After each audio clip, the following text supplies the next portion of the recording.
Special status కోసం విద్యార్థులు గలమెత్తిన నేపథ్యంలో తాను సంకల్పించిన దేశ్ బచావో ఆల్బమ్ ని ఆ నిశ్శబ్ద నిరసనకి ముందే విడుదల చేస్తానంటూ పవన్ కళ్యాణ్ ప్రకటించడంతో ఆ పాటలు యువతకి ప్రేరణ కలిగించేవిగా ఉంటాయని భావించారు. తన సినిమాల్లో కమర్షియల్ పందా వీడకుండానే అభ్యుదయ గీతాలని ఎంకరేజ్ చేసిన పవన్ నుంచి ఆల్బమ్ అంటే అది చాలా పవర్ఫుల్ గా ఉంటుందని అభిమానులు లెక్కగట్టారు. కానీ పవన్ కళ్యాణ్ అందరినీ దారుణంగా నిరాశపరిచాడు. అన్ని రిమిక్స్ పాటలతో వచ్చిన ఈ ఆల్బమ్ పర్పస్ ఏమిటనేది ఎవ్వరికీ బోధపడలేదు. ఈ పాటల వల్ల స్పెషల్ స్టేటస్ కి ఏ విధంగా ఉపయోగం ఉందో పవన్ కి అయినా తెలుసో లేదో అని అతని అభిమానులే అంటున్నారు. ఈ ఆల్బమ్ ని ఎలాంటి ఫోర్గ్రౌండ్ లేకుండా రిలీజ్ చేసినట్టయితే వీటికి స్పందన ఎలా ఉండేదో.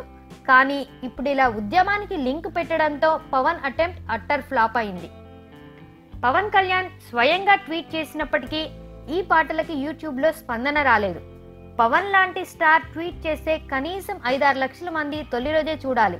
కానీ ఈ పాటలకి ఆ స్థాయి రెస్పాన్స్ రాకపోగా పెదవి విరుపులే వస్తున్నాయి.